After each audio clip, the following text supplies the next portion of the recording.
গেছে। ওই সময় টেলিভিশনে আমরা দেখতাম তারেক জিয়া কিভাবে বিদেশে বসে বাংলাদেশের বিরুদ্ধে ষড়যন্ত্র করে সেগুলোর ডকুমেন্টারি। আমার আব্বাও যদি আমার সাথে এসে পরিচয় দিয়ে একটা অবৈধ সুবিধা চায়, আমার আব্বা তাও তারে কোনো স্পেস দেওয়া যাবে না। ঠিক আছে, আইসা চিপা দিয়ে আমার সাথে একটা ছবি তুলতে চায়, মনে বুঝাইতে চায় খুব আপন মানুষ, এমন আমার আরেক মারপেটের ভাই, হয়তো আমার সাথে কোনোদিন দেখাও হয় নাই, এই ছবি দেখায়া সারা দেবিদ্বার ঘুরে বেড়াবে হাসনাত ভাই আমার বড় ভাই, অথচ আমি আর কোনোদিন চিনিই না। কোনো ছবি দেখিয়ে সম্পর্ক নির্ণয় করা সম্ভব না।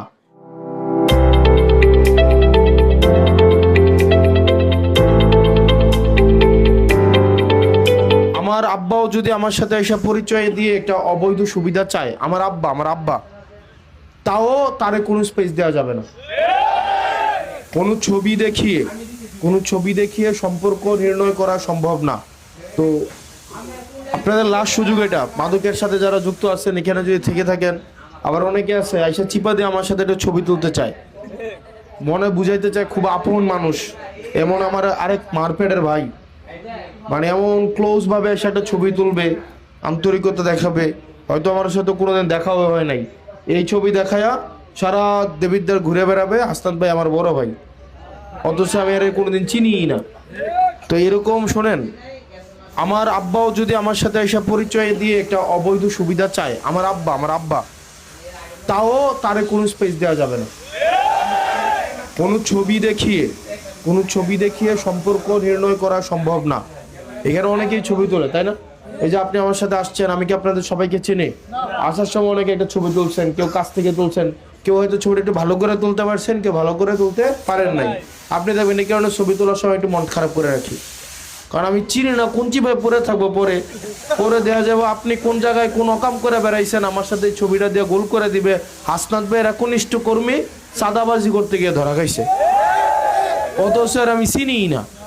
এই কারণে আমি ছবি তোলার সময় একটু মুখটা বাঁকা করে রাখি, অন্যদিকে তাকাই থাকি, অন্য করি, যেন বোঝা যায় যে এর সাথে আমি ইন্টেনশনালি তুলি নাই। এই কাজটা আমি করি। যাকে আমি চিনি না তার দায়িত্ব আমি কেন নেব বলেন? তার দায়িত্ব আমার দরকার আছে। অথবা যদি ধরেন আমাকে স্যার একজনের কাছে একটা ছবি তোলাইতেছে, এই সাথে একটা ছবি তুলো, সেটা আলাদা বিষয়, কারণ তখন আমি ধরতে পারবো যে স্যার আপনি তো ওনার সাথে আমাদের ছবি তোলাইছেন না, তার মানে আপনি কি ভাগ পান নাকি? এখন শুনেন, সোশ্যাল মিডিয়ার যুগ, এই ছবি দিয়ে এগুলা নির্ণয় করা যাবে না। তো এই জিনিসগুলো সচেতন থাকতে হবে। আরেকটা বিষয়, সামনে নির্বাচন, আমি আপনাদের কাছে সহায়তা চাইতে আসছি, আমি সহায়তা করতে আসিনি। নির্বাচনের আগে নেতার আগে সহায়তা করতে আসতো না, নির্বাচনের আগের 15 দিন সহায়তা করতো, আর পরের 5 বছর খুঁজে পাওয়া যাইতো না, যাইতো? এবার উল্টা হবে, প্রথম 15 দিন আপনি আমার হেল্প হবে, আর পরের 5 বছর আমি আপনার হেল্প করব, ঠিক আছে? কারণ প্রথম 15 দিন আমি হেল্প করব, পরের 5 বছর আমি হেল্প করব, তাহলে আপনার কামটা কি? আপনার কিছু কাম আছে না? আসেনিও নাকি শুধু আমরাই করে যাব? তাহলে প্রথম 15 দিন আপনি হেল্প করতে হবে, বাকি 5 বছর আমি আপনাদেরকে হেল্প করব। আর প্রথম 15 দিন যদি আমার করতে হয়, তাহলে বাকি 5 বছর কিন্তু আমারে খুঁজে পাবেন না। এখন আপনারা বলেন কোনটা ভালো? তাহলে প্রথম 15 দিন কাম করতে হবে কারার, আর পরের 5 বছর কাম করবো কাটা? আর প্রথম 15 দিন যদি আমার কাম করতে হয়, তাহলে বাকি 5 বছর কেটা করবো? আপনারা আল্লাহর কাছে দোয়া করবেন আর গোলামির গালাগালি করবেন, শেষ, এটাই। এখন আপনাদের কামটা কি? আপনাদের কাম হচ্ছে, আপনারা এতদিন তো বিভিন্নভাবে অনেক ভোট দেখছেন, বিভিন্ন প্রক্রিয়ার লাইলাতুল ভোট দেখছেন, তারপর হচ্ছে মিডনাইট ভোট দেখছেন, তারপরে হচ্ছে আপনারা মরা মানুষের ভোট দেখছেন, আমি ডামি ভোট দেখছেন, দেখেন নাই? আপনারা আবার বিনা ভোটও দেখছেন কিনা? দেখেন নাই? তো এবারের যে ভোটটা হবে, সেই ভোটে আমরা চাই, ভোট দুইভাবে করা যায়। একটা ভোট হচ্ছে এলাকার ব্যবসায়ী, সাদাবাজ, এই যে মাদক ব্যবসা যারা করে তারা, মাটি যারা কাটে তারা, টেন্ডারবাজ, ওদের সাথে বৈশাখ একটা ভোট করা যায়, যে আমি ওদেরকে বলবো আমি তোমাদের দায়িত্ব নিব, তোমরা আমার ভোট করে দিবা। বোঝা গেছে? আমি তোমাদের দায়িত্ব নিব, তোমরা আমার ভোট করে দিব। যারা মাদক ব্যবসা করে তাদেরকে বলবো তোমরা মাদকের ব্যবসা করবা, কিন্তু কথা হচ্ছে এই ইউনিয়নগুলোর দায়িত্ব তোমার নিতে হবে। যারা ধান্দাবাজ আছে তাদের সাথে বলবো যে ভোটের পরে তোমরা ধান্দা ইচ্ছা মতো করতে পারো, আমি চুপ করে থাকবো, কিন্তু তুমি আমার জিতাইতে হবে। যারা হচ্ছে টেন্ডারবাজ আছে তাদের সাথে বলবো যে ভোটের পরে তোমার যত টেন্ডার আছে সবগুলো তুমি পাবা, কিন্তু তুমি আমারে জিতাইতে হবে। আরেক ধরনের ভোট আছে, তাদের কাছে আমরা গেলাম না, আমরা জনতার কাছে আসলাম, জনগণের কাছে আসলাম। আইসা বললাম, মাগো, খালু, চাচা, আপনারা আমাদেরকে জিতাইতে হবে। আপনারা যদি আমাদের দায়িত্ব নেন তাহলে ওই চান্দাবাজদের আমরা ঘুম হারাম করে দেব। আপনারা যদি আমার দায়িত্ব নেন তাহলে ঋণ খেলাপিদেরকে দাউদকান্দির দিকে আর ঢুকতে দিব না। আপনারা যদি আমাদের দায়িত্ব নেন, হয়তো মাদক ব্যবসায়ী দেবিদ্বার থাকবে, না হয় আমি দেবিদ্বার থাকবো। এখন বলেন আমি কোন প্রক্রিয়ায় যাব? আপনার কাছে যাব নাকি ওদের কাছে যাব? বলেন, তার কাছে যাব, আপনাদের কাছে আসবো? যদি আপনাদের কাছে আসি, আপনারা কিন্তু খালি মুহে বই থাকলে করো, আমরা কাম করতে হবে, কাম কিন্তু করন লাগবো। উদা আইলেন, হনলাম, এরপরে গেলাম গা ভাই, তাইলে কিন্তু হইতো না। কামটা কি?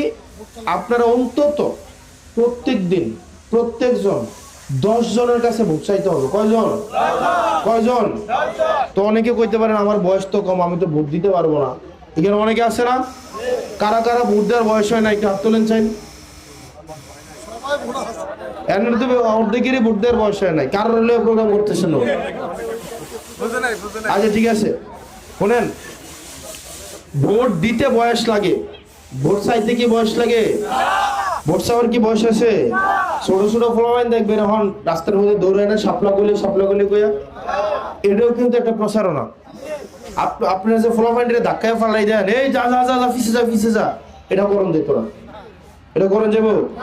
একটা বাচ্চারা বাড়ির মধ্যে সাপলা গলি শিখে দেন, সে সারাদিন রেডিওর মতো পুরো বাড়ি ঘুরে ঘুরে বেড়াবে কিনা? এটা আমাদের দরকার আছে কিনা? আছে না? এবার আসেন, আপনারা প্রত্যেক দিন প্রত্যেকজন অন্তত 10 জনের কাছে, কয়জন? 10 জনের কাছে শাপলা কলির সালাম পৌঁছাতে হবে। পারবেন না? পারবেন কিনা? পারবেন তো? হাতারা পারতো না, চুপ করে রয়েছে। পারবেন? কয়জন? 10 জন। সকালে, দুপুরে, রাতে ঘুমানোর আগে সকালে বের হবেন, বের হয়ে বাড়ি বাড়ি যাবেন। ডায়াবেটিসের আড়া আড়েন না, ডায়াবেটিসের আড়া আনার রাস্তা কাটবেন না, আটবেন, বাড়ি বাড়ি যাবেন, বাড়ি বাড়ি গিয়ে কইবেন যে আমরা এবার একটা চেষ্টা করে দেখি, আমরা একটু চেষ্টা করে দেখি, আমরা ভোট দিয়ে ফুলাটারে পাস করেন, আপনারা এবার শাপলা গলিতে ভোটটা দিয়ে। এটা সকালে 2 ঘন্টা আটবেন, 1-1.5 ঘন্টা আটলেন ফজরের পরে, আসরের পরে আবার একটু বাড়িবেন। পারবেন নি? পারতেন না? আসরের পরে কয়েকটা বাইক যাবেন, আবার রাইতে ঘুমানোর আগে মোবাইল আছে না, আয়নাওয়ালা বড় মোবাইলটি আসেনি, এর মধ্যে ইমো আছে না, হোয়াটসঅ্যাপ আছে না, আসেনি গো? এমনকি আর মোবাইলে ইয়া লাগে, এমবি কিনে দেওয়া হয়, ওয়াইফাই আছে না, ওয়াইফাই তো আছে। আত্মীয় স্বজন আছেন আপনারা এটা জামের বাড়ি হইলে আপনাদের বাহের বাড়ি আছে, এটা যদি বাহের বাড়ি হয় তাহলে জামের বাড়ি আছে, আপনার বোনের বাড়ি আছে, অথবা জিয়ারির বাড়ি আছে, অথবা ফুট বিয়া করাইছে, অথবা জিবিয়া করাইছে, বেআই আছে, বেইন আছে, মাউই আছে, আছে না? আসেনি? তার একটা করে ফোন দিবেন। পারবেন নেই? ডেইলি 10টা ফোন দিতে পারবেন নি গো? ফোন দিলে আত্মীয়তাটাও একটু ভালো হইলো, আবার হচ্ছে কি মার্কাটাও চাওয়া হইলো। এখন শুনেন, কারোর লোকের যদি সম্পর্ক খারাপ থাকে, আপনার আল্লাহর দোহাই আমার দিকে চাইয়া এই সম্পর্কটা আবার একটু ভালো করে ভান। 12 তারিখ পর্যন্ত, 12 তারিখের পর আবার কথা না করলে সমস্যা নেই। কয় তারিখ পর্যন্ত? পারবেন নি? বেআইরে দেখতে পারেন না, সমস্যা নেই, এটা ফোন দেন, ফোন দিয়ে জিজ্ঞান কেমন আছেন, শরীর স্বাস্থ্যটা ভালো নি, ভোট কারে দিবেন, আবার আমরা এলাকা তো শাপলা গলি জিতবো, আপনারা শাপলা গলির ভোটটা দিয়ে। পারবেন নি? কইতেন পারবেন নি? পারবেন নি? যারা মাদক ব্যবসায়ী আছেন, আপনারা ভোট আমাদেরকে দিয়ান, আপনাদের ভোটটা আমাদের লাগবে, কারণ আপনাদের ভোটে জিতে তখন আপনার পাশার চাল আমরা তুলবো। ভোট আমাদের সবার লাগবে, লাগবে কিনা? ভোট কি আমাদের মাদক ব্যবসায়ী যে করে তার ভোটের মধ্যে কি লেখা আছে সে মাদক ব্যবসায়ী? তার ভোটের দামটা আসেনি, তার ভোটটা আমার লাগবে, তাদের কাছে আমার ভোট চাইতে হবে। আবার আরেকটা গ্রুপ আছে না, যারা আমাদেরকে সিদ্ধান্ত নিয়েছে ভোট দিবে না, আছে না? হুমকি দামকি দেয়, 3 খুলে লয়ে যাবো গা, 12 তারিখের পরে দেখা যাবো, আয়োগ 12 তারিখ, 12 তারিখটা যাক, দেখতাম তোরা কই যাস, একটা গ্রুপ আছে না, ওই আমরা আইতাছি দোহানন বিড় করতেছে, আছে না একটা গ্রুপ, আছে না? মানুষ দেখলে এরকম আসেনিও, আছে না? এরি আছে নাই? তারার কাছে কি আমাদের ভোট চাইতে যাইতে হইতো না? তারার কাছেও যাইতে হইব, তারার কাছেও যাইতে হবে, কারণ তারা এখন অশান্তিতে আছে। বাড়িলে দেয় আমরা, আর ঘরে ঢুকলে বউ আবার হচ্ছে দড়ি যে আবার শাপলা গলিত ভোট দিও, তো ঘরে অশান্তি বাইরে অশান্তি। তো এতারা যতই যা বুঝতেছি ভোট কিন্তু শাপলা গলির এই দিব। অন হয়তো এতদিন একটা দল করছে, একটা জায়গাতে আসলো, কিছু কইতারে না, শরমটা ভাঙতারতেছেন আর কি। তো 12 তারিখ পর্যন্ত শরম ভেঙে যাবো। বিটিভিতে দেখছি বাতাবি লেবুর বাম্পার ফলন, ঠিক না? ঠিক না? আর আমরা সময় টেলিভিশনে দেখতাম, মানে সময় টেলিভিশন, একটা টেলিভিশন আছে, ওই সময় টেলিভিশনে আমরা দেখতাম তারেক জিয়া কিভাবে বিদেশে বসে বাংলাদেশের বিরুদ্ধে ষড়যন্ত্র করে সেগুলার ডকুমেন্টারি, এগুলা দেখাই তোকে সময় টেলিভিশন, ঠিক না? 71-এ আমরা দেখতাম টকশো হইতো, সেখানে জামাত শিবিরকে রাস্তার মধ্যে গুলি করে মাইরা ফেলা কেন জায়েজ, সেগুলার বৈধতা উৎপাদন করা হইতো, হইতো কিনা? হইতো কিনা? হইতো না? টকশোগুলাতে হইতো কিনা? এবং টিভিগুলোর মধ্যে আমরা দেখতাম যে শিবির সন্দেহে মাইরা ফেলছে, জামাত সন্দেহে পিটায় ফেলছে, গোপন জায়গা থেকে কিছু বই সামনে থাকতো, 15-20টা বই দিয়ে বলতো যে জঙ্গিদের আস্তানা, জঙ্গি সন্দেহ, অস্ত্রসহ দেশি অস্ত্র, হামলা প্রস্তুতিকালীন এতজনরে ধরছে, অতজনরে ধরছে। মিডিয়াগুলোতে গেলে দেখছি কিনা? দেখছি কিনা? দেখছি না? হ্যাঁ, আমরা গোপন করতে অনেক জায়গায় গোপন বৈঠক থেকে অ্যারেস্ট হয়েছে, এরকম হয়েছে কিনা? আমরা ভাবছিলাম জুলাইয়ের পরে মিডিয়ার এই চরিত্রটা বদলাবে। আপনি বিশ্বাস করেন মিডিয়া এই বক্তব্য দেখাবে না, মিডিয়া এই বক্তব্য দেখায় না। কারণ মিডিয়া কি দেখাবে জানেন? আমি আপনাকে একটা ডকুমেন্টারি দেখাই, হ্যাঁ, মানে পয়রা শোনাই। গত পরশুদিন প্রথম আলো আপনি নিউজ করছে, প্রথম আলো যে নিউজ করছে রাজনৈতিক বিষয়ে, টোটাল রাজনৈতিক বিষয়ে নিউজ করছে আপনার বিএনপির সংবাদ টোটাল প্রচার করছে 6টা, কয়টা? 6টা। জামাতে ইসলামের প্রচার করছে মাত্র 1টা, কয়টা? 1টা। স্বতন্ত্র প্রার্থীর প্রচার করছে 1টা। বিএনপির টোটাল ছবি ছাপাইছে 5টা, কয়টা? কয়টা? 5টা। জামাতে ইসলামের ছবি টোটাল ছাপাইছে 1টা, স্বতন্ত্র প্রার্থীর ছবি ছাপাইছে 1টা, ছাপাইছে না? অথচ আপনি দেখবেন প্রথম আলো খুলে দেখেন মির্জা আব্বাসের চাঁদাবাজি, তারেক রহমানের দুর্নীতি, তারেক রহমান কেন দেশে আসতে পারবে না, সে কেন ষড়যন্ত্র, বাংলাদেশের বিরুদ্ধে ষড়যন্ত্র করতেছে, এগুলো প্রথম আলো সিন্ডিকেট এগুলো করছে না? করছে কিনা? আমরা ডেইলি স্টারের সম্পাদককে আমরা বলতে শুনি নাই ডিজিএফআই নাকি হচ্ছে ওনাকে স্লিপ পাঠাইছে এবং উনি এগুলা হচ্ছে পত্রিকায় প্রচার করছে, এবং উনি এটাকে বলছিল ব্যাড জার্নালিজম, বলছে কিনা? বলছে কিনা? এখন আবার তারাই হচ্ছে এখন কোলে উঠা বসছে। এখন দেখবেন বিএনপির মুখপাত্র হয়ে উঠছে সময় টেলিভিশন, হয়েছে না? হয়েছে কিনা? যারা এত বছর তারেক রহমানকে সন্ত্রাসী হিসাবে ডকুমেন্টারি বানাইছে, ওই সময় টেলিভিশন মাপ চাইছে কারো কাছে? মাপ চাইছে?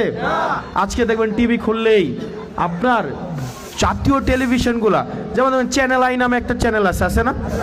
আমার এই টেলিভিশনগুলো দেখতে পারে না, আমি স্পষ্ট কথা বলে ফেলি সরাসরি। অনেকে আমারে বলে তুমি যদি বলো তোমার তো টিভিতে দেখাবে না, টিভিতে দেখাবে না, তোমার নিউজ তো দেখাবে না, দরকার নাই দেখানোর। জনগণ এখন সাংবাদিক হয়ে উঠছে কিনা? জনগণ এখন মিডিয়া হয়ে উঠছে কিনা? প্রত্যেকে এখন এক একজন মিডিয়া, ঠিক কিনা? এই দালাল মিডিয়াদের উপর আমার নির্ভর করা লাগবে? আমার খবর মানুষই হচ্ছে জনগণের কাছে পৌঁছায় দিবে, দিবে কিনা? চ্যানেল আই দেখলাম ফ্যামিলি কার্ডের প্রচার করতেছে, ডকুমেন্টারি প্রচার করতেছে। বাংলা ভিশন দেখবেন ফ্রেম সেট করছে, 71 দেখবেন ফ্রেম সেট করছে। একটা মিডিয়া কখনোই কোনো দলের পক্ষে অবস্থান নিতে পারে না, কিন্তু আমরা দেখলাম। আপনি জানেন এই জার্নালিস্ট যারা আছে তাদেরকে বেতন দেয় কত টাকা? বলেন তো, কয় টাকা বেতন পায় তারা? কয় টাকা বেতন পায়? তাদেরকে কোনো বেতনই দেয় না। 2000, 1500, অথবা এই যে এই যে ধরেন এই সাংবাদিকদের এই যে একটা ইয়া থাকে, এটাকে বোম বলে, এটা ধরাই দেয়, দিয়ে বলে আবার কর্ম করে খাও। তাদের বেতন দেয়? অথচ এই মিডিয়া মাফিয়ারা লক্ষ লক্ষ কোটি টাকা হচ্ছে ইনকাম করে, তাদেরকে পুঁজি করে তাদের বেতনটা পর্যন্ত ঠিকঠাকভাবে দেয় না। দেয়? তারা ইংল্যান্ডে তারা আবার কথা বলে না। তাদের বেতন দেয়? 3-4 হাজার টাকাও বেতন দেয় না। নীতি কথা মারায় এই মিডিয়াগুলা।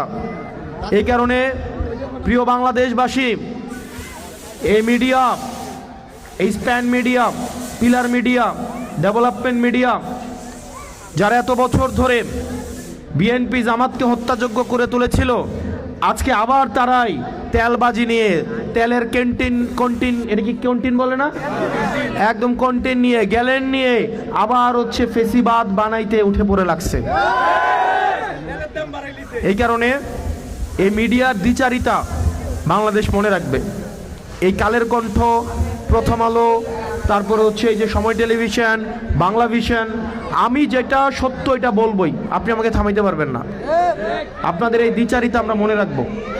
আমরা মিডিয়ার স্বাধীনতায় বিশ্বাস করি, আমার বিরুদ্ধে যা ফ্যাক্ট আমরা বিশ্বাস করি, কিন্তু এইভাবে আপনি প্রপাগান্ডা বেস জার্নালিজম করবেন, আমি জানি এখানে এই বক্তব্যটা দেওয়াটা এখানে অনেক মানুষই হয়তো এটাকে অনুধাবন করবে কিনা আমি জানি না, কিন্তু মিডিয়া আপনাকে ঘরে ঘরে, এই মিডিয়াগুলো আপনাকে ভুল ন্যারেটিভ উৎপাদন করে।